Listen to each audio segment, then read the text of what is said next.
So ಇವತ್ತಿನ ತರಗತಿಯಲ್ಲಿ ನಾವು ಎಲ್ಲಿಂದ ಆರಂಭ ಮಾಡೋಣ? ಕದಂಬರ ಆಡಳಿತ. ಕದಂಬರ ಆಡಳಿತ ಬಹಳ ಇಂಪಾರ್ಟೆಂಟ್ ಆಗಿರ್ತಕ್ಕಂಥ ಟಾಪಿಕ್ಕು. ಯಾಕಂದರೆ ಹಲವಾರು ಪ್ರಶ್ನೆಗಳು ಈ ಒಂದು ಟಾಪಿಕ್ನಿಂದನೇ ಬರಬಹುದು. ಸೊ ಕದಂಬರ ಆಡಳಿತ ಬಹಳ ಇಂಪಾರ್ಟೆಂಟು. ಸೊ ಕದಂಬರ ಆಡಳಿತವನ್ನು ನಾವು ಅರ್ಥ ಮಾಡಿಕೊಳ್ಳೋದಾದರೆ ಇವರು ಯಾರ ಆಡಳಿತ ಪದ್ಧತಿಯನ್ನು ಮುಂದುವರಿಸಿದ್ರು ಅಂತೇಳಿ ಪ್ರಶ್ನೆ ಆಗುತ್ತೆ. ಇವರು ಶಾತವಾಹನರ ಆಡಳಿತ ಪದ್ಧತಿಯನ್ನು ಮುಂದುವರಿಸಿದ್ರು. ಶಾತವಾಹನರ ಆಡಳಿತ ಪದ್ಧತಿಯನ್ನು ಮುಂದುವರೆಸಿದರು.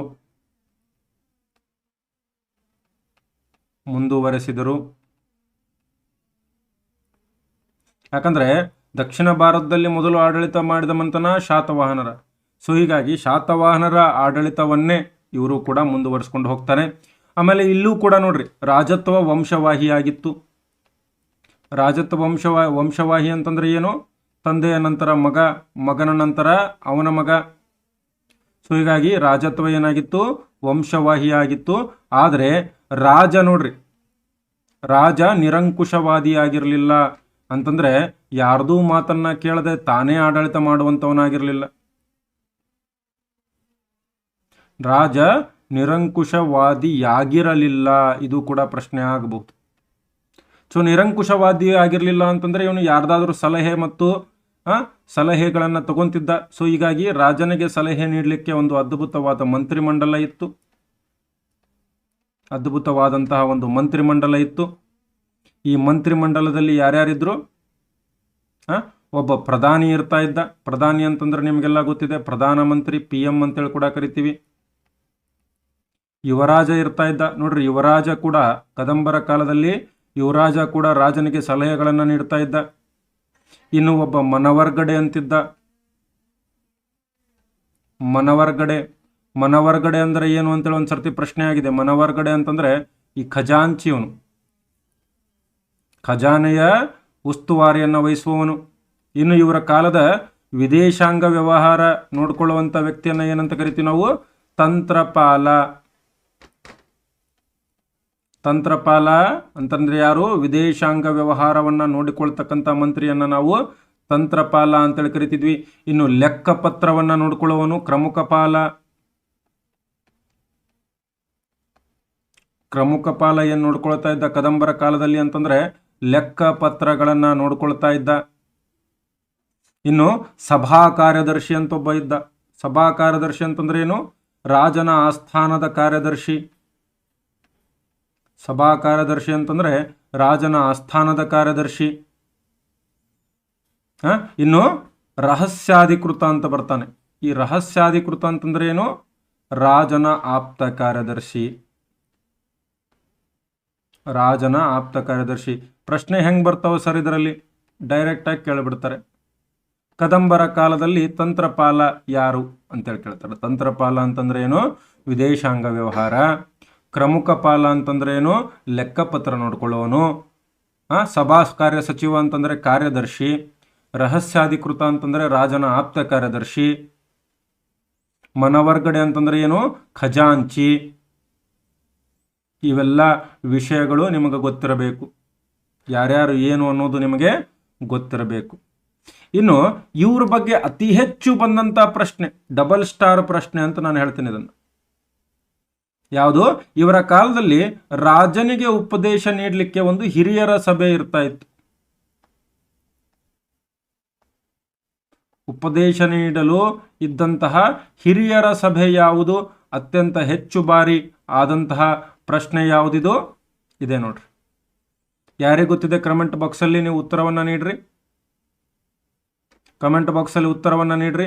ರಾಜನಿಗೆ ಉಪದೇಶ ನೀಡಲಿಕ್ಕೆ ಒಂದು ಅದ್ಭುತವಾದಂತಹ ಹಿರಿಯರ ಸಂಘಟನೆ ಇತ್ತು. ಇದಕ್ಕೇನಂತೇಳಿ ಕರೀತಾ ಇದ್ರು? ವಿದ್ಯಾವೃದ್ಧರು. ವಿದ್ಯಾವೃದ್ಧರು ಅಥವಾ ವೃದ್ಧೋಪದೇಶಗ್ರಾಹಿ ಅಂತೇಳಿ. ಇದನ್ನ ಡಬಲ್ ಸ್ಟಾರ್ ಮಾಡ್ಕೊಳ್ರಿ.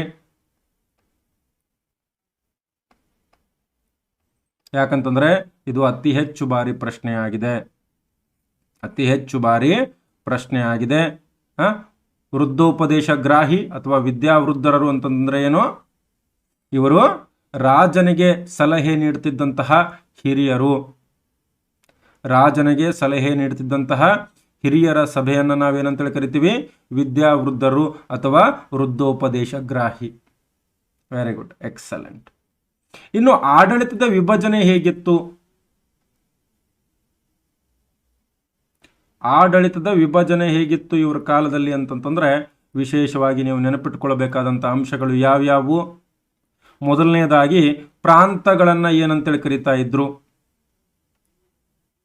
ಪ್ರಾಂತಗಳನ್ನ ಏನಂತೇಳಿ ಕರಿತಾ ಇದ್ರು? ಮಂಡಲಗಳು ಅಂತೇಳಿ ಕರಿತಾ ಇದ್ರು. ಪ್ರಾಂತಗಳನ್ನ ಏನಂತೇಳಿ ಕರಿತಾ ಇದ್ರು? ಮಂಡಲಗಳು ಅಂತೇಳಿ ಕರಿತಾ ಇದ್ರು. ಇನ್ನು ಜಿಲ್ಲೆಗಳನ್ನ ವಿಷಯ ಅಂತ ಹೇಳಿ ಕರಿತಾ ಇದ್ರು. ಜಿಲ್ಲೆಗಳನ್ನ ಏನಂತ ಕರಿತಾ ಇದ್ರು? ವಿಷಯ ಅಂತ ಕರಿತಾ ಇದ್ರು. ಇನ್ನು ತಾಲೂಕುಗಳನ್ನ ಏನಂತೇಳಿ ಕರಿತಾ ಇದ್ರು? ನಾಡು ಅಥವಾ ಕಂಪನ. ನಾಡು ಅಥವಾ ಕಂಪನ ಅಂಥೇಳಿ ತಾಲೂಕುಗಳನ್ನ ಕರಿತಾ ಇದ್ರು. ಇನ್ನು ಅತ್ಯಂತ ಚಿಕ್ಕ ಘಟಕ ಗ್ರಾಮ. ಇವೇ ಪ್ರಶ್ನೆ ಆಗ್ತವೆ. ಕದಂಬರ ಕಾಲದಲ್ಲಿ ಪ್ರಾಂತಗಳನ್ನ ಏನಂತ ಕರಿತಾ ಇದ್ರು ಅಂದ್ರೆ ಮಂಡಲ. ಇನ್ನು ಮಂಡಲದ ಮುಖ್ಯಸ್ಥ ಯಾರು ಅಂತಂದ್ರೆ ಯುವರಾಜನೇ ಮಂಡಲವನ್ನ ನೋಡ್ಕೊಳ್ತಾ ಇದ್ದ.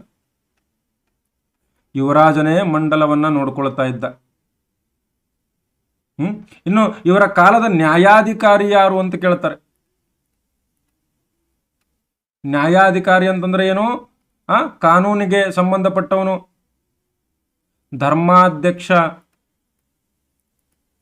ಆದ್ರೆ ನೆನಪಲ್ಲಿಟ್ಕೊಳ್ರಿ, ಇವರ ಕಾಲದಲ್ಲಿ ಕಾನೂನು ಕಠಿಣವಾಗಿತ್ತು, ಆದರೆ ಶಿಕ್ಷೆಗಳು ಕಠಿಣವಾಗಿರಲಿಲ್ಲ. ಹೆಚ್ಚಾಗಿ ಕಠಿಣ ಶಿಕ್ಷೆ ವಿಧಿಸ್ತಾ ಇರಲಿಲ್ಲ, ಬರೀ ದಂಡ. ಏನಾದರೂ ಒಂದು ಕ್ರೈಮ್ ಮಾಡಿದಂತಂದ್ರೆ ನೀನು ಇಷ್ಟು ಕಟ್ಟಬೇಕು, ಅಷ್ಟು ಕಟ್ಟಬೇಕು, ಒಟ್ಟು ದಂಡ ಕಟ್ಟಿಬಿಟ್ಟು ಮನೆ ಕಳಿಸ್ಬಿಡೋರು. ಏನು ಮಾಡೋರು? ಬರೀ ದಂಡ ಕಟ್ಟೋರು. ಈಗಿನ ಕಾಲದಲ್ಲೂ ಹಿಂಗೆ ಇದ್ರೆ ಜನ ಕ್ರೈಮ್ ಮೇಲೆ ಕ್ರೈಮ್ ಮಾಡ್ತಿದ್ರು. ನಮ್ಮಲ್ಲಿ ಸಮಾಜದಲ್ಲಿ ಎಂತೆಂಥ ಭೀಕರವಾದಂಥ ಅಪರಾಧಗಳನ್ನು ಎಸಗ್ತಾರೆ. ಇಲ್ಲಿ ಬಲಾತ್ಕಾರ ಮಾಡ್ತಾರೆ, ಕಳ್ಳತನ ಮಾಡ್ತಾರೆ, ದರೋಡೆ ಮಾಡ್ತಾರೆ. ಇವರಿಗೆ ಸಿಕ್ಕಾಪಟ್ಟೆ ಶಿಕ್ಷೆ ಇದೆ ಅಂತೇಳಿ ಗೊತ್ತಿದ್ರು ಇವನ್ನೆಲ್ಲ ಮಾಡ್ತಾರೆ. ಬಟ್ ಆಗಿನ ಕಾಲದಲ್ಲಿ ಶಿಕ್ಷೆ ಕಡಿಮೆ ಇತ್ತು, ದಂಡ ಜಾಸ್ತಿ ಇತ್ತು. ಶಿಕ್ಷೆ ಅನ್ನೋದು ಕಡಿಮೆ ಇತ್ತು. ಆಮೇಲೆ ನೋಡ್ರಿ, ಇವತ್ತು ಕ್ಲಾಸಿನ ಕೊನೆಯಲ್ಲಿ ಕೆಲವೊಂದಿಷ್ಟು MCQ ಕೂಡ ಡಿಸ್ಕಸ್ ಮಾಡ್ತೀನಿ. ಸೊ ಅದಕ್ಕೂ ಕೂಡ ನೀವು ರೆಡಿ ಆಗಿರಬೇಕು. ಹಿಂದಿನ ತರಗತಿಗಳ MCQಗಳನ್ನು ಇವತ್ತು ಡಿಸ್ಕಸ್ ಮಾಡ್ತೀನಿ. ಇನ್ನು ಇವರ ಆರ್ಥಿಕತೆ ಯಾವ ರೀತಿ ಇತ್ತು? ಇವರ ಕಾಲದ ಆರ್ಥಿಕತೆ ಯಾವ ರೀತಿ ಇತ್ತು? ಬಹಳ ಇಂಪಾರ್ಟೆಂಟು. ಭೂ ಕಂದಾಯ ಎಷ್ಟಿರ್ತಾ ಇತ್ತು? ಭೂ ಕಂದಾಯ ಅಂತಂದ್ರೆ ರೈತರಿಂದ ಎಷ್ಟು ವಸೂಲಿ ಮಾಡ್ತಾ ಇದ್ರು ಅಂದ್ರೆ ಭೂ ಕಂದಾಯ 1/6 ಭೂ ಕಂದಾಯ ಇರ್ತಿತ್ತು. 1/6 ಭೂ ಕಂದಾಯ ಇರ್ತಾ ಇತ್ತು ಇವ್ರ ಕಾಲದಲ್ಲಿ. ಹಲವಾರು ರೀತಿಯ ತೆರಿಗೆಗಳು ನಮಗೆ ಕಂಡು ಬರ್ತವೆ. ಇದು ನೋಡ್ರಿ, ಈ ತೆರಿಗೆಗಳು ಬಹಳ ಸರ್ತಿ ಎಕ್ಸಾಮಿಗೆ ಬಂದವ ಪ್ರಶ್ನೆ. ಪೆರ್ಜುಂಕ ಅಂತೇಳಿ ಕೇಳಿದ್ರೆ ಎಕ್ಸಾಮಲ್ಲಿ ಬಂದಿತ್ತು ಒಂದು ಸರ್ತಿ. ಪೆರ್ಜುಂಕ ಯಾವ ತೆರಿಗೆ ಅಂತಂದ್ರೆ ದನಗಳ ಮೇಲಿನ ತೆರಿಗೆ ಅಥವಾ ಹೇರುಗಳ ಮೇಲಿನ ತೆರಿಗೆ. ಎಷ್ಟು ದನ ಇದೆ ನಿಮ್ಮಲ್ಲಿ ಅಷ್ಟು ನೀವು ಪೆರ್ಜುಂಕ ಕಟ್ಟಬೇಕು. ಇನ್ನು ಬೀಳ್ಕೊಡೆ ಅಂತ ಬರುತ್ತೆ. ನಿಮ್ಮ ಕಾಲೇಜ್ನಲ್ಲಿ ಬೀಳ್ಕೊಡೆಗೆ ಸಮಾರಂಭ ಮಾಡಿರ್ತಾರೆ, ಅದಕ್ಕೂ ಇದಕ್ಕೂ ಏನು ಸಂಬಂಧ ಇಲ್ಲ. ಮತ್ತು ನೀವು ಬೀಳ್ಕೊಡೆ ಅಂದ ತಕ್ಷಣ ಯಾರಾದರೂ ಕಳಿಸುವಾಗ ಅಲ್ಲ, ಮಾರಾಟ ತೆರಿಗೆಯನ್ನ ಬೀಳ್ಕೊಡೆ ಅಂತೇಳಿ ಕರಿತಾ ಇದ್ರು. ಇನ್ನು ಮಾರುಕಟ್ಟೆ ತೆರಿಗೆಯನ್ನ ಏನಂತೇಳಿ ಕರಿತಾ ಇದ್ರು? ಪನ್ನಾಯ. ಪನ್ನಾಯ ಅಂತಂದ್ರೆ ಏನು? ಮಾರುಕಟ್ಟೆ ಸುಂಕ.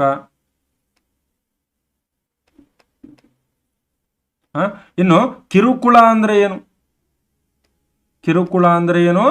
ಸಾಗಾಣಿಕೆ. ಒಂದು ವಸ್ತುವಿನಿಂದ ಒಂದು ಸ್ಥಾನದಿಂದ ಇನ್ನೊಂದು ಸ್ಥಾನಕ್ಕೆ ನೀವು ತಗೊಂಡು ಹೋಗ್ಬೇಕಾದ್ರೆ ಸಾಗಾಣಿಕೆ. ಸೊ ಪ್ರಮುಖ ತೆರಿಗೆಗಳು ಯಾವ್ಯಾವು? ಪೆರ್ಜುಂಕ, ಬೀಳ್ಕೊಡೆ, ಪನ್ನಾಯ, ಕಿರುಕುಳೆ. ಪ್ರಮುಖ ಭೂ ಕಂದಾಯಗಳು ಅಂತಂದ್ರೆ ಸರ್ವಮನಸ್ಯ, ತ್ರಿಭೋಗ, ತಾಳವೃತ್ತಿ. ಇವು ತೆರಿಗೆಗಳ ಹೆಸರು. ತ್ರಿಭೋಗ, ತಾಳವೃತ್ತಿ. ಇನ್ನು ಇವ್ರ ಕಾಲದಲ್ಲಿ ನಾಣ್ಯಗಳು ಯಾವ್ಯಾವ ಇರ್ತಿದ್ವು? ಇದು ಪ್ರಶ್ನೆ ಆಗಿದೆ, PSIಗೂ ಆಗಿದೆ, PC ಗೂ ಪ್ರಶ್ನೆ ಆಗಿದೆ. ಇವರ ನಾಣ್ಯಗಳು ಕರ್ನಾಟಕದಲ್ಲಿ ಕದಂಬರು ಹೊರಡಿಸಿದ ಮೊದಲ ನಾಣ್ಯಗಳು ಅಂತ ಕೇಳ್ತಾರೆ. ಚಿನ್ನದ ನಾಣ್ಯಗಳು ಕಂಡು ಬಂದಿವೆ. ಕದಂಬರ ಕಾಲದಲ್ಲಿ ಚಿನ್ನದ ನಾಣ್ಯಗಳು ಕಂಡು ಬಂದಿವೆ. ಯಾವ್ಯಾವ ಚಿನ್ನದ ನಾಣ್ಯಗಳು? ಒಂದು ಪನ ಅಂಥೇಳಿ ಚಿನ್ನದ ನಾಣ್ಯ ಕಂಡು ಬರ್ತಿತ್ತು, ಇನ್ನೊಂದು ಗದ್ಯಾನ ಅಂತ ಬರ್ತಿತ್ತು. ಆದರೆ ಇವೆರಡು ಪ್ರಶ್ನೆ ಆಗಿಲ್ಲ. ಡಬಲ್ ಸ್ಟಾರ್ ಯಾವುದು? ಕದಂಬರ ಅತ್ಯಂತ ಪ್ರಮುಖವಾದ ನಾಣ್ಯಗಳು ಯಾವುವು? ಡಬಲ್ ಸ್ಟಾರ್ ಪ್ರಶ್ನೆ. ಪದ್ಮಟಂಕ. ಕದಂಬರ ಅತ್ಯಂತ ಪ್ರಮುಖವಾದ ನಾಣ್ಯಗಳು ಯಾವುವು ಅಂತಂದ್ರೆ ಡಬಲ್ ಸ್ಟಾರ್ ಪ್ರಶ್ನೆ. ಯಾವುದು? ಪದ್ಮಟಂಕ. ಪದ್ಮಟಂಕ. ಗದ್ಯಾನ, ಪನ, ಪದ್ಮಟಂಕ. ಓಕೆ. ಇನ್ನು ಇವರು ಯಾವ ಧರ್ಮವನ್ನ ಪಾಲಿಸ್ತಾ ಇದ್ರು? ಯಾವ ಧರ್ಮವನ್ನ ಪಾಲಿಸ್ತಿದ್ರು ಇವರು? ಯಾವ ಧರ್ಮವನ್ನ ಪಾಲಿಸ್ತಾ ಇದ್ರು ಅಂತೇಳಿ ಏನಾದ್ರೂ ಪ್ರಶ್ನೆ. ಕದಂಬರ ರಾಜ್ಯ ಧರ್ಮ ಯಾವುದಾಗಿತ್ತು? ಇವರ ಧರ್ಮ ಯಾವುದಾಗಿತ್ತು ಅಂತಂದ್ರೆ ಧಾರ್ಮಿಕ ನೀತಿ ನೋಡೋದಾದ್ರೆ ಇವರು ಸರಳವಾಗಿ ಸುಂದರವಾಗಿ ವೇದಿಕ ಧರ್ಮವನ್ನ, ವೇದಿಕ ಧರ್ಮ ಅಂತಂದ್ರೆ ಇವತ್ತು ನಾವೇನು ಹಿಂದೂ ಧರ್ಮ ಅಂತ ಕರಿತೀವಲ್ಲ, ವೇದಿಕ ಧರ್ಮವನ್ನ ಪಾಲಿಸ್ತಾ ಇದ್ರು. ಯಜ್ಞ ಯಾಗಾದಿಗಳನ್ನ ಮಾಡ್ತಾ ಇದ್ರು. ಯಾಕಂದ್ರೆ ಮೂಲತಃ ಇವರು ಬ್ರಾಹ್ಮಣರೇ. ಮಯೂರವರ್ಮ ಅಹಿಚ್ಛತ್ರದಿಂದ ಬ್ರಾಹ್ಮಣರನ್ನ ಕರೆಸಿದ್ನಂತೆ. ಅಹಿಚ್ಛತ್ರದಿಂದ ಏನು ಕರೆಸಿದ್ನಂತೆ? ಬ್ರಾಹ್ಮಣರನ್ನ ಕರೆಸಿ ಯಜ್ಞ ಯಾಗಾದಿಗಳನ್ನ ಮಾಡ್ತಿದ್ನಂತೆ. ಇನ್ನು ಇವರ ಆರಾಧ್ಯ ದೈವ ಯಾವುದು ಅಂತ ಕೇಳ್ತಾರೆ. ಇದು ಕೂಡ ಪ್ರಶ್ನೆ ಆಗಿದೆ. ಕದಂಬರ ಆರಾಧ್ಯ ದೈವ ಯಾವುದು? ತಾಳಗುಂದದ ಪ್ರಣವೇಶ್ವರ.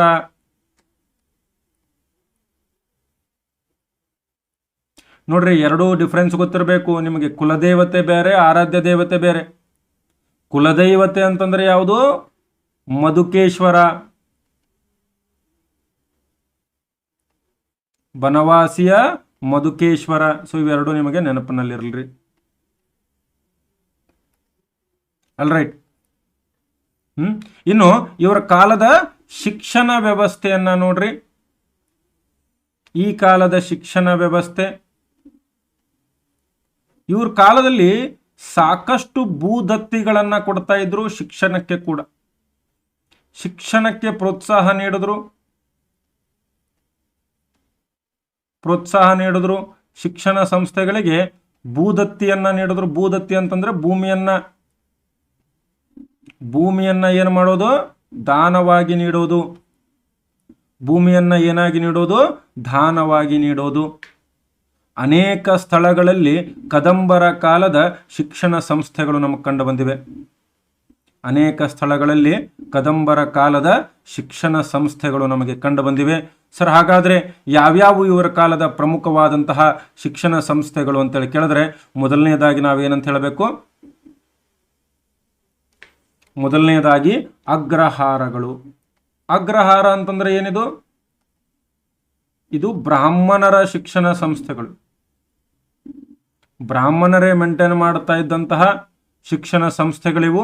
ಈ ಅಗ್ರಹಾರದ ವ್ಯವಸ್ಥಾಪನೆಯನ್ನ, ಮೇಲ್ವಿಚಾರಣೆಯನ್ನ ಮಾಡ್ತಾ ಇದ್ದವರು ಬ್ರಾಹ್ಮಣರು. ಓಕೆ. ಇಲ್ಲಿ ಇವರ ಕಾಲದ ಅಗ್ರಹಾರಗಳು ಎಲ್ಲಿ ಕಂಡು ಬಂದಿವೆ? ತಾಳಗುಂದದಲ್ಲಿ ಕಂಡು ಬಂದಿವೆ, ಲಕ್ಕುಂಡಿಯಲ್ಲಿ ಕೂಡ ಕಂಡು ಬಂದಿವೆ. ಇನ್ನು ಉನ್ನತ ಶಿಕ್ಷಣ ಅಂತ ಬಂದಾಗ ಘಟಿಕಗಳು ಅಂತ ಕರಿತೀವಿ ನಾವು. ಉನ್ನತ ಶಿಕ್ಷಣ ಎಲ್ಲಿ ಕಂಡು ಬರ್ತವೆ? ಘಟಿಕಗಳು. ಇನ್ನು ಇವರ ಕಾಲದಲ್ಲಿ 3 ಪ್ರಮುಖ ಉನ್ನತ ಶಿಕ್ಷಣ ಕೇಂದ್ರಗಳಿದ್ವು. ಒಂದು ಕಲಬುರಗಿ ಜಿಲ್ಲೆಯ ನಾಗಾವಿ, ಕಲಬುರಗಿ ಜಿಲ್ಲೆಯ ನಾಗಾವಿಯಲ್ಲಿ ಇವರ ಕಾಲದ ಒಂದು ಶಿಕ್ಷಣ ಸಂಸ್ಥೆ ಇತ್ತು. ಹೆಂಜೇರುವಲ್ಲಿ ನೊಳಂಬೇಶ್ವರ ದೇವಾಲಯ,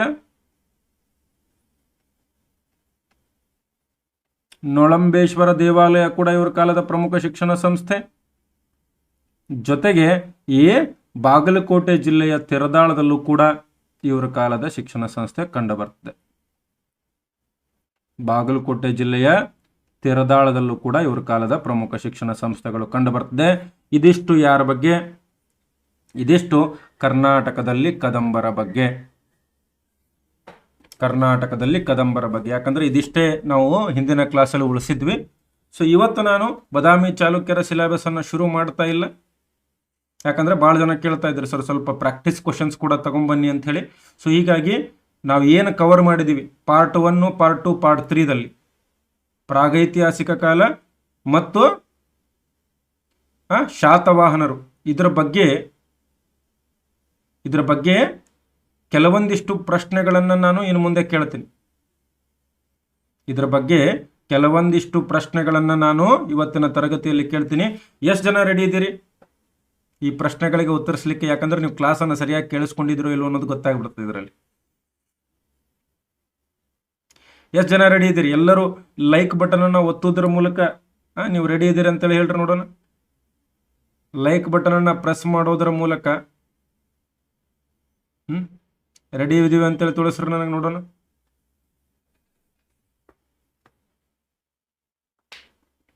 ಎಲ್ಲರೂ ಲೈಕ್ ಬಟನ್ 260 ಲೈಕ್ ಆಗಬೇಕು. ನಮಗೆ 260 ಯಾಕೆ 300 ಆಗ್ಬೋದು. ಎಲ್ಲರೂ ಲೈಕ್ ಬಟನ್ ಪ್ರೆಸ್ ಮಾಡಿದ್ರೆ ನಾನು MCQ ಶುರು ಮಾಡ್ತೀನಿ.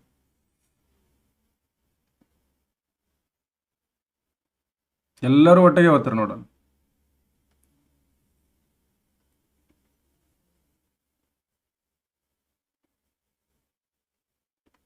ರೆಡಿನಾ ಎಲ್ಲರೂ? Are you ready? ಓಕೆ, ಮೊದಲನೆಯ ಪ್ರಶ್ನೆಯನ್ನ ನೋಡ್ರಿ. ಕರ್ನಾಟಕದ ಮೊಟ್ಟ ಮೊದಲ ಇತಿಹಾಸ ಪೂರ್ವ ಕಾಲದ ಅವಶೇಷ ಎಲ್ಲಿ ಪತ್ತೆಯಾಗಿದೆ? ಕರ್ನಾಟಕದ ಮೊಟ್ಟ ಮೊದಲ ಇತಿಹಾಸ ಪೂರ್ವ ಕಾಲದ ಅವಶೇಷ ಎಲ್ಲಿ ಪತ್ತೆಯಾಗಿದೆ? 4 ಆಪ್ಷನ್ಗಳಿವೆ ನಿಮಗೆ. Option number 1 Lingasugur, option number 2 Maski, option number 3 Brahmagiri, option number 4 Hallur. ಕರ್ನಾಟಕದ ಮೊಟ್ಟ ಮೊದಲ ಇತಿಹಾಸ ಪೂರ್ವ ಕಾಲದ ಅವಶೇಷ ಎಲ್ಲಿ ಪತ್ತೆಯಾಗಿದೆ? ಬೇಗ ಕಮೆಂಟ್ ಬಾಕ್ಸಲ್ಲಿ ಉತ್ತರ ಕೊಡ್ತಾ ಹೋಗ್ಬೇಕು. Very good. ಸಾಕಷ್ಟು ಜನ ಅಂತ ಹೇಳ್ತಾ ಇದ್ದೀರಿ. ಇಲ್ಲಿ ಸರಿಯಾದ ಉತ್ತರ ಯಾವುದಾಗಬೇಕು? ಲಿಂಗಸಗೂರಿನಲ್ಲಿ. ಯಾವಾಗ ಪತ್ತೆಯಾಗಿದೆ? 1842ರಲ್ಲಿ ಪತ್ತೆಯಾಗಿದೆ. 1842ರಲ್ಲಿ ಪತ್ತೆಯಾಗಿದೆ. ಪತ್ತೆ ಹಚ್ಚಿದವರು ಯಾರು ಅಂತಂದ್ರೆ ಪ್ರಿಮ್ರೋಸ್.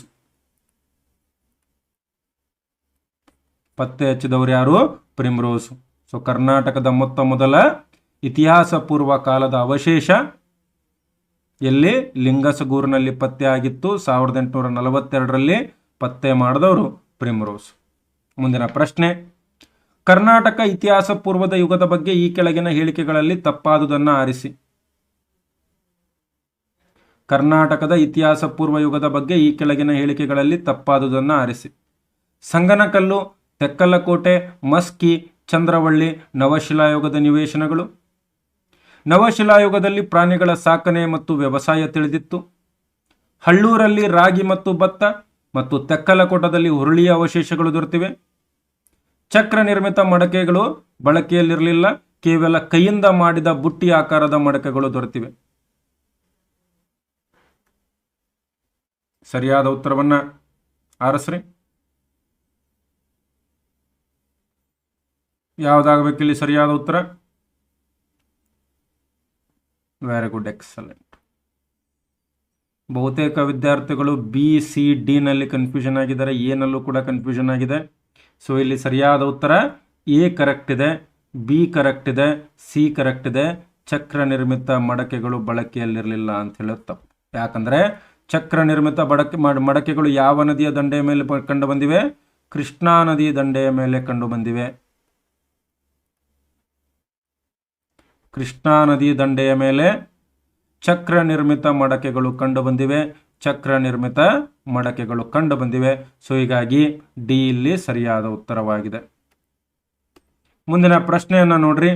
ಚಂದ್ರಗುಪ್ತ ಮೌರ್ಯನು ಕರ್ನಾಟಕದಲ್ಲಿ ಯಾವ ಬಸದಿಯನ್ನ ನಿರ್ಮಿಸಿದನು? ಚಂದ್ರಗುಪ್ತ ಮೌರ್ಯನು ಕರ್ನಾಟಕದಲ್ಲಿ ಯಾವ ಬಸದಿಯನ್ನ ನಿರ್ಮಿಸಿದನು? ಮೇನ ಬಸದಿ, ವೇಣೂರು ಬಸದಿ, ಚಂದ್ರಗಿರಿ ಬಸದಿ, ಸಾವಿರ ಕಂಬಗಳ ಬಸದಿ.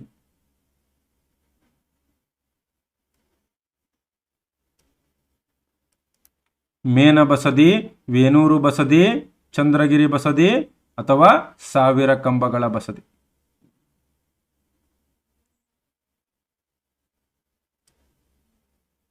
ಬಹುತೇಕ ವಿದ್ಯಾರ್ಥಿಗಳು ಸರಿಯಾದ ಉತ್ತರವನ್ನು ಇಲ್ಲಿ ಕೊಡ್ತಾ ಇದ್ದೀರಿ.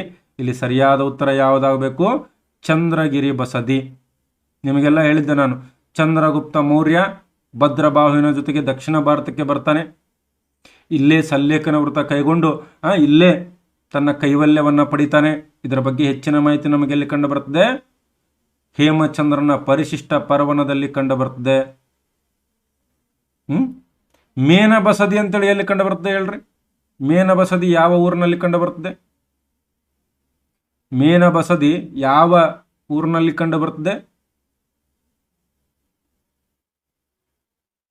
Very good. ಮೇನ ಬಸದಿ ಅಂಥೇಳಿ ಬದಾಮಿಯ 4ನೇ ಗುಹೆಯನ್ನು ಕರೀತಾರೆ. ಬದಾಮಿಯಲ್ಲಿರ್ತಕ್ಕಂಥ 4ನೇ ಗುಹೆಯನ್ನು ಕರೀತಾರೆ. ಇನ್ನು 1000 ಕಂಬಗಳ ಬಸದಿ ಕಂಡು ಬರೋದು ಮೂಡಬಿದಿರೆಯಲ್ಲಿ. 1000 ಕಂಬಗಳ ಬಸದಿಯಲ್ಲಿ ಮೂಡಬಿದಿರೆಯಲ್ಲಿ ಕಂಡು ಬರ್ತದೆ. ಮುಂದಿನ ಪ್ರಶ್ನೆಯನ್ನು ನೋಡ್ರಿ. ಕರ್ನಾಟಕದಲ್ಲಿ ಅಶೋಕನ ಒಟ್ಟು ಎಷ್ಟು ಶಿಲಾಶಾಸನಗಳು ದೊರೆತಿವೆ? ಇಲ್ಲಿ ಆಕ್ಚುಲಿ ಆಪ್ಷನ್ಸ್ ಸ್ವಲ್ಪ ಚೇಂಜ್ ಆಗಬೇಕು ಆಕ್ಚುಲಿ, ಬಟ್ ಇಲ್ಲಿ ನಾನೇ ಡೈರೆಕ್ಟ್ ಹೇಳ್ತೀನಿ. ಈ ಒಂದು ಆಪ್ಷನ್ ಕೊಟ್ಟರೆ 13 ಅಂತ ಹಾಕಬೇಕು. ಆಕ್ಚುಲಿ ಕಂಡು ಬಂದಿರೋದು 17, ಬಟ್ 13 ಅಂತೇಳಿ ನೀವಲ್ಲಿ ಹಾಕಬೇಕಾಗತ್ತೆ. ಮುಂದಿನ ಪ್ರಶ್ನೆ. ಯಾವ ಶಾಸನದಲ್ಲಿ ಚಕ್ರವರ್ತಿ ಅಶೋಕನನ್ನ ರಾನ್ಯೋ ಅಶೋಕ ಎಂದು ಸಂಬೋಧಿಸಲಾಗಿದೆ?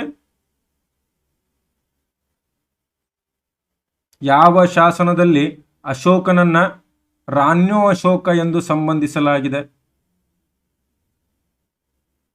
ರಾನ್ಯೋ ಅಶೋಕ ಎಂದು ಸಂಬೋಧಿಸಲಾಗಿದೆ. ಆಪ್ಷನ್ಗಳನ್ನು ನೋಡ್ರಿ. ಮಸ್ಕಿ, ಕಂಗನಹಳ್ಳಿ, ಚಂದ್ರಗಿರಿ, ಸಂಗನಕಲ್ಲು. ನೋಡ್ರಿ, ನಾವು ಇವೆಲ್ಲ ಪ್ರಶ್ನೆಗಳು ನಮ್ಮ ತರಗತಿಯಲ್ಲಿ ಡಿಸ್ಕಸ್ ಮಾಡಿದ್ದು ಮತ್ತು ಹಿಂದಿನ ವರ್ಷದ ಪ್ರಶ್ನೆ ಪತ್ರಿಕೆಯ ಪ್ರಶ್ನೆಗಳಿವು, ಪ್ರೀವಿಯಸ್ ಇಯರ್ ಕ್ವಶನ್ಸ್ ಇವು. ಸೊ ವಿಚಾರ ಮಾಡಿ ಸರಿಯಾದ ಉತ್ತರವನ್ನು ನೀಡ್ರಿ. ಹರಿಬರಿ ಬೇಡ. ಒಂದೇ ಅವಕಾಶ ನಿಮ್ಮ ಹತ್ರ ಇರೋದು ಇವಾಗ ಪ್ರಸ್ತುತ.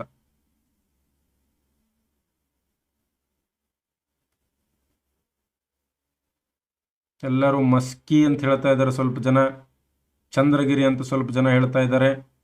ಬಟ್ ಇಲ್ಲಿ ಸರಿಯಾದ ಉತ್ತರ ಯಾವುದಾಗುತ್ತೆ? ಕನಗನಹಳ್ಳಿ. ನಿಮಗೆ ಹೇಳಿದ್ದೀನಿ, ಅಶೋಕನ ಉಬ್ಬು ಶಿಲ್ಪ ಅದರ ಕೆಳಗಡೆ ರಾನ್ಯೋ ಅಶೋಕ ಅಂತ ಬರ್ತಿರೋದು ಕನಗನಹಳ್ಳಿಯಲ್ಲಿ ಸಿಕ್ಕಿದೆ. ಭೀಮಾ ನದಿ ದಂಡೆ ಮೇಲೆ ಕಲಬುರಗಿ ಜಿಲ್ಲೆಯ ಸನ್ನತಿಯ ಪಕ್ಕದಲ್ಲೇ ಕಂಡು ಬರ್ತಕ್ಕಂಥ ಒಂದು ಸ್ಥಳ ಇದು. ಕಲಬುರಗಿ ಜಿಲ್ಲೆಯ ಸನ್ನತಿಯ ಪಕ್ಕದಲ್ಲೇ ಕಂಡು ಬರ್ತಕ್ಕಂತಹ ಒಂದು ಸ್ಥಳ ಇದು. ಸೊ ಸರಿಯಾದ ಉತ್ತರ ಕನಗನಹಳ್ಳಿ. ಸರಿಯಾದ ಉತ್ತರ ಯಾವುದು? ಕನಗನಹಳ್ಳಿ. ಮುಂದಿನ ಪ್ರಶ್ನೆ. ಶಾತವಾಹನರನ್ನು ಕನ್ನಡ ಮೂಲದವರೆಂದು ವಾದಿಸಿದವರು ಯಾರು? ಶಾತವಾಹನರನ್ನ ಕನ್ನಡ ಮೂಲದವರೆಂದು ವಾದಿಸಿದವರು ಯಾರು? RG Bhandarkar, EV Smith, Raphson ಅಥವಾ ರಾಯಚೌಧರಿ?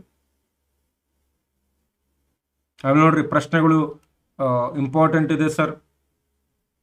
ಈ ರೀತಿ MCQಗಳು ಒಂದು 2-3 ಟಾಪಿಕ್ ಆದಮೇಲೆ, ಪ್ರತಿ 2-3 ಟಾಪಿಕ್ ಆದಮೇಲೆ MCQ ತಗೊಂಬನ್ನಿ ಅಂತ ಹೇಳೋರೆಲ್ಲ ತಪ್ಪದೇ ಲೈಕ್ ಬಟನ್ ಪ್ರೆಸ್ ಮಾಡಿ ಲಿಂಕನ್ನು ಫ್ರೆಂಡ್ಸ್ ಜೊತೆಗೆ ಶೇರ್ ಮಾಡಿರಿ. ಆಮೇಲೆ ಅನ್ಅಕಾಡೆಮಿಯಲ್ಲಿ PC ಪರೀಕ್ಷೆಗಳಿಗೆ ಅಕ್ಟೋಬರ್ 22ರಿಂದ ಏನು ಶುರುವಾಗ್ತಾ ಇದೆ? ಬ್ಯಾಚ್ ಕೋರ್ಸ್ ಶುರುವಾಗ್ತಾ ಇದೆ ಅನ್ಅಕಾಡೆಮಿಯಲ್ಲಿ. ಸೊ ಯಾರ್ಯಾರು ಜಾಯ್ನ್ ಆಗ್ಬೋದು, 3 ಮಂತ್ ಬ್ಯಾಚ್ ಕೋರ್ಸ್ ಇರುತ್ತೆ, ನೀವು ಜಾಯ್ನ್ ಆಗ್ಬೋದು. ಜಾಯ್ನ್ ಆಗಬೇಕಾದ್ರೆ SR01 ರೆಫರಲ್ ಕೂಡ ನೀವು ಬಳಸ್ರಿ, ನಿಮಗೆ ಡಿಸ್ಕೌಂಟ್ ಕೂಡ ಸಿಗುತ್ತದೆ. PDO ಬ್ಯಾಚ್ ಏನಿದೆ, ಭಾಳ ಜನ ಅದನ್ನೇ ಕೇಳ್ತಾ ಇದ್ದಾರೆ ನನಗೆ. ಅಕ್ಟೋಬರ್ 1ಕ್ಕೆ PDO ಬ್ಯಾಚ್ ಶುರುವಾಗುತ್ತೆ ಅನ್ಅಕಾಡೆಮಿಯಲ್ಲಿ. ಓಕೆ, ಸೊ ಇಲ್ಲಿ ನೋಡ್ರಿ, ಸರಿಯಾದ ಉತ್ತರ ಯಾವುದು? ಇವ್ರು 3 ಜನ ಹೇಳಿದ್ದು ತೆಲುಗು ಮೂಲ ಸಿದ್ಧಾಂತ. ರಾಯ್ ಚೌಧರಿ ಅವರು ಒಬ್ಬರು ಮಾತ್ರ ಕನ್ನಡ ಮೂಲ ಸಿದ್ಧಾಂತವನ್ನು ಹೇಳಿದ್ದಾರೆ. ರಾಯ್ ಚೌಧರಿ ಅವರು ಒಬ್ಬರು ಮಾತ್ರ ಕನ್ನಡ ಮೂಲ ಸಿದ್ಧಾಂತ.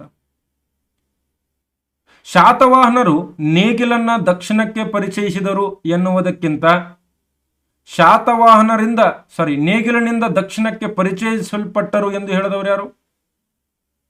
ಶಾತವಾಹನರು ದಕ್ಷಿಣಕ್ಕೆ ನೇಗಿಲನ್ನ ಪರಿಚಯಿಸಿದರು ಎನ್ನುವುದಕ್ಕಿಂತ ನೇಗಿಲಿನಿಂದ ದಕ್ಷಿಣಕ್ಕೆ ಪರಿಚಯಿಸಲ್ಪಟ್ಟರು ಎಂದು ಹೇಳಿದವರು ಯಾರು?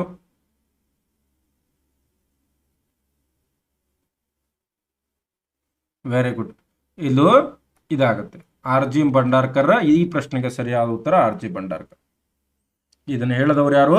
R G Bhandarkar. ಮುಂದಿನ ಪ್ರಶ್ನೆ, ಅಶೋಕನ 12ನೇ ಶಿಲಾಶಾಸನದಲ್ಲಿ ಶಾತವಾಹನರನ್ನ ಏನೆಂದು ಕರೆಯಲಾಗಿದೆ? ಅಶೋಕನ 12ನೇ ಶಿಲಾಶಾಸನದಲ್ಲಿ ಶಾತವಾಹನರನ್ನ ಏನೆಂದು ಕರೆಯಲಾಗಿದೆ?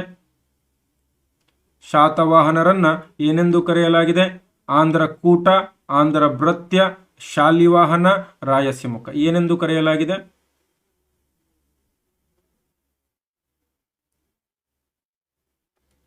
ಏನೆಂದು ಕರೆಯಲಾಗಿದೆ? ಬೇಗ. Very good. 12ನೇ ಶಿಲಾಶಾಸನದಲ್ಲಿ ಶಾತವಾಹನರನ್ನ ಏನೆಂದು ಕರೆಯಲಾಗಿದೆ? ಆಂಧ್ರ ಭೃತ್ಯರು. ಇವೆಲ್ಲ ಯಾರ್ಯಾರು ನನ್ನ ಹಳೆಯ ಕ್ಲಾಸನ್ನು ನೋಡಿಲ್ಲ, ಇಲ್ಲಿ ಕೆಳಗಡೆ ಪ್ಲೇ ಲಿಸ್ಟ್ ಲಿಂಕ್ ಕೊಟ್ಟಿದ್ದೀನಿ. ಅದನ್ನು ನೋಡಿದರೆ ನೀವು part 1, part 2, part 3, part 4, part 5, part 6 ಎಲ್ಲ ಕರ್ನಾಟಕದ ಇತಿಹಾಸ ಕ್ಲಾಸ್ಗಳನ್ನ ಅಲ್ಲಿ ನೋಡಬಹುದು ನೀವು. ಸೊ ಇಲ್ಲಿ ಸರಿಯಾದ ಉತ್ತರ ಯಾವುದಾಗಿತ್ತು? ಆಂಧ್ರ ಭೃತ್ಯರು. ಆಂಧ್ರ ಭೃತ್ಯರು ಇಲ್ಲಿ ಸರಿಯಾದ ಉತ್ತರ ಆಗಿತ್ತು. ಮುಂದಿನ ಪ್ರಶ್ನೆ, ನಾನಾಘಾಟ್ ಶಾಸನವನ್ನ ಯಾರ ಕಾಲದಲ್ಲಿ ಹೊರಡಿಸಲಾಯಿತು? ನಾನಾಘಾಟ್ ಶಾಸನವನ್ನ ಯಾರ ಕಾಲದಲ್ಲಿ ಹೊರಡಿಸಲಾಯಿತು? ನಾನಾಘಾಟ್ ಶಾಸನವನ್ನ ಯಾರ ಕಾಲದಲ್ಲಿ ಹೊರಡಿಸಲಾಯಿತು? ಸಿಮುಖನ ಕಾಲದಲ್ಲಿ ಹೊರಡಿಸಲಾಯ್ತಾ? ಕನ್ಹನ ಕಾಲದಲ್ಲಿ ಹೊರಡಿಸಲಾಯ್ತಾ? 1ನೇ ಶಾತಕರ್ಣಿಯ ಕಾಲದಲ್ಲಿ ಹೊರಡಿಸಲಾಯ್ತಾ? ಅಥವಾ ಹಾಲನ ಕಾಲದಲ್ಲಿ ಹೊರಡಿಸಲಾಯ್ತಾ? Very good. ನಾನಾಘಾಟ್ ಶಾಸನವನ್ನ ಯಾರು ಹೊರಡಿಸ್ತಾರೆ ಹೇಳ್ರಿ? ನಾಗನಿಕ. ನಾಗನಿಕ ಯಾರ ಹೆಂಡತಿ? ನಾಗನಿಕ ಯಾರ ಹೆಂಡತಿ? 1ನೇ ಶಾತಕರ್ಣಿಯ ಹೆಂಡತಿ. ಸೊ ಹೀಗಾಗಿ ಇಲ್ಲಿ ಸರಿಯಾದ ಉತ್ತರ ಯಾವುದಾಗುತ್ತೆ? 1ನೇ ಶಾತಕರ್ಣಿ ಇಲ್ಲಿ ಸರಿಯಾದ ಉತ್ತರ ಆಗುತ್ತೆ. 1ನೇ ಶಾತಕರ್ಣಿ ಇಲ್ಲಿ ಸರಿಯಾದ ಉತ್ತರವಾಗುತ್ತೆ. ಮುಂದಿನ ಪ್ರಶ್ನೆಯನ್ನು ನೋಡ್ರಿ. ಹಾಲನ ಬಗ್ಗೆ ಈ ಕೆಳಗಿನ ಯಾವ ಹೇಳಿಕೆಗಳು ಸರಿಯಾಗಿವೆ? ಹಾಲನ ಬಗ್ಗೆ ಈ ಕೆಳಗಿನ ಯಾವ ಹೇಳಿಕೆಗಳು ಸರಿಯಾಗಿವೆ? ಆಪ್ಷನ್ ಎ, ಈತ ಶಾತವಾಹನರ 17ನೇ ದೊರೆಯಾಗಿದ್ದನು. ಆಪ್ಷನ್ ಬಿ, ಈತ ಪೈಶಾಚಿ ಭಾಷೆಯಲ್ಲಿ ಗಾಥಾ ಸಪ್ತಸತಿ ಕೃತಿಯನ್ನ ಬರೆದನು. ಆಪ್ಷನ್ ಸಿ, ಗಾಥಾ ಸಪ್ತಸತಿ 700 ಶೃಂಗಾರ ಕಾವ್ಯಗಳನ್ನು ಒಳಗೊಂಡಿದ್ದು ಕೃಷ್ಣ, ಗೌರಿ, ಇಂದ್ರ, ಪಶುಪತಿಯ ಬಗ್ಗೆ ಮಾಹಿತಿಗಳನ್ನು ಒಳಗೊಂಡಿದೆ. 1 ಮಾತ್ರ, 1 ಮತ್ತು 2 ಮಾತ್ರ, 1 ಮತ್ತು 3 ಮಾತ್ರ, ಮೇಲಿನ ಎಲ್ಲವು.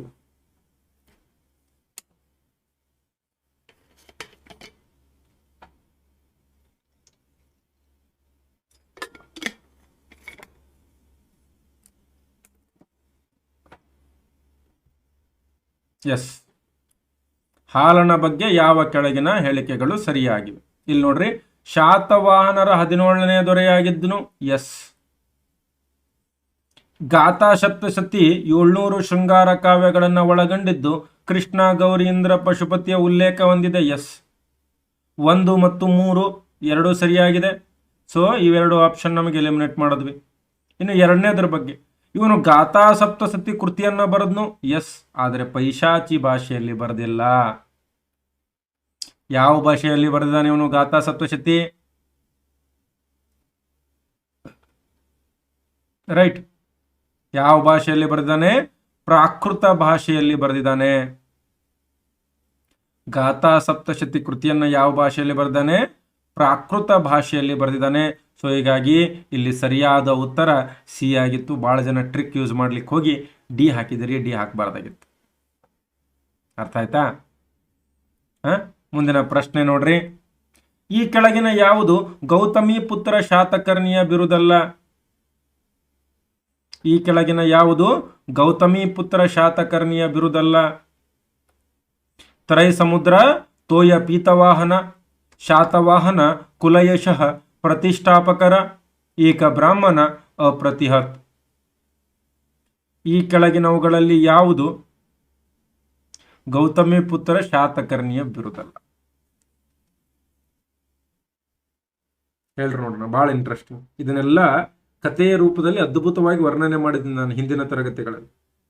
ಯಾರು ಹಿಂದಿನ ತರಗತಿಗಳನ್ನು ನೋಡಿಲ್ಲ, ಕೆಳಗಡೆ ಡಿಸ್ಕ್ರಿಪ್ಷನ್ ಅಲ್ಲಿ ಲಿಂಕ್ ಇದೆ, ಪ್ಲೇ ಲಿಸ್ಟ್ಗೆ ಹೋಗ್ರಿ, ಎಲ್ಲಾ ವಿಡಿಯೋಗಳನ್ನ ಒಟ್ಟಿಗೆ ನೋಡಬಹುದು. Very good. ಬಹುತೇಕ ಜನ ಹೇಳ್ತಾ ಇದ್ದೀರಿ ಡಿ ಅಂತ ಹೇಳಿ. ಸರಿಯಾದ ಉತ್ತರ ಇಲ್ಲಿ ಡಿನೇ ಆಗಿದೆ. ಯಾಕಂದ್ರೆ ಅಪ್ರತಿಹತ್ ಯಾರ ಬಿರುದು? 1ನೇ ಶಾತಕರ್ಣಿಯ ಬಿರುದು. ಅಪ್ರತಿಹತ್ ಯಾರ ಬಿರುದು? 1ನೇ ಶಾತಕರ್ಣಿಯ ಬಿರುದು. ಸೊ ಹೀಗಾಗಿ ಉಳಿದು ಎಲ್ಲ ಅವನುವ ಬಿರುದು. ಏಕಬ್ರಾಹ್ಮಣ, ಸಕಾರಿ, ಶಾತವಾಹನ, ಕುಲಯಶ, ಪ್ರತಿಷ್ಠಾಪಕರ, ಕ್ಷತರ್ಹ, ವಂಶ ನಿರ್ಮೂಲಕ, ತೈ ಸಮುದ್ರ, ತೋಯ, ಪೀತವಾಹನ, ಇವೆಲ್ಲ ಯಾರ ಬಿರುದುಗಳು? ಅವನದೇ ಬಿರುದುಗಳು. ಮುಂದಿನ ಪ್ರಶ್ನೆಯನ್ನ ನೋಡ್ರಿ.